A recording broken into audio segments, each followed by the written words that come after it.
¿Qué onda, güey? ¿Qué pasó? Oh, there you guys are. Ah, life is crazy. This world is crazy. And you know what? I'm living proof of how crazy this world is, how crazy life is. You know, if you would have said to me 10 years ago I'd be living my life for Jesus, I would have laughed hysterically and been like, nah, you're out of your mind. And those people who know me from my past, I'm sure they'd be laughing too. But I don't care. I'm in a much better state of mind, and you know what? If Christ can save me, he can save anyone. You know, I used to be, well, let's just put it this way. Apostle Paul once said that he was the chief of all sinners. Well, you know something? I can relate to that 100%. So what did God save me from? Well, ultimately, he saved me from myself. So let me quantify what I mean by that exactly.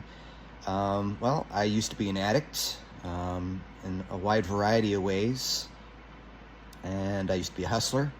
So basically, most of my interactions with people were a manipulation to get what I wanted out of them. I would say I was very rarely genuine with most anyone I met,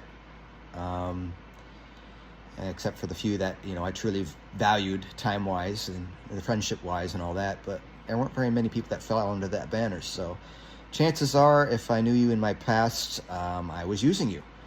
I used to be a prostitute too, and that manifested in a variety of ways.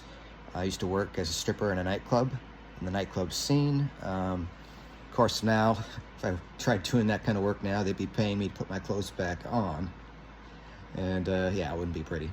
And I also worked as an escort, and there's a variety of ways that that hashed out. But yeah, by extension, I was also a man-ho. Basically, I was so promiscuous that I've lost track of how many people I had slept with in the past, but if I had to estimate, probably thousands. But it's definitely by the grace of God that I never contracted any STDs, so all praise and glory go to him for that. And I also used to practice black magic. So yeah, I don't need to elaborate on that exactly, but it's a blunt statement. I mean what I said. I was into all kinds of dark stuff. So yeah, I'm definitely the last person that deserves God's grace and mercy, but you know, Jesus died on the cross for me in spite of myself. And so at this point in my life, I really want to turn my mess into a message. That's a good theme to operate under. And if he can use someone like me, he can use anyone. I mean, look at all the patriarchs and matriarchs in the Bible. I mean, there's so many examples.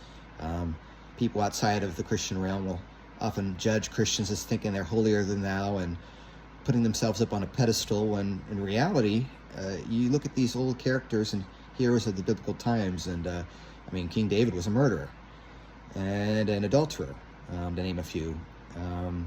Apostle Paul was a murderer. He used to actually murder the early Christians before he converted and became one himself. Rahab was a prostitute, yet she helped a man of God to escape, and God rewarded her. It's said that Mary Magdalene was both a prostitute, supposedly, but she was also demon-possessed. The scriptures do emphatically say that. So, yeah, I mean, I could go on and on. There's many other examples of people who fell short of God's, God's standards, God's glory. But anyway, for those of you that are tuning in, thank you. I love you guys, and hopefully you'll have a blessed day. And until next time, take care. Peace out. Amazing grace, how sweet the sound that saved a wretch like me. I once was lost, but now I am found. Was blind, but now I see.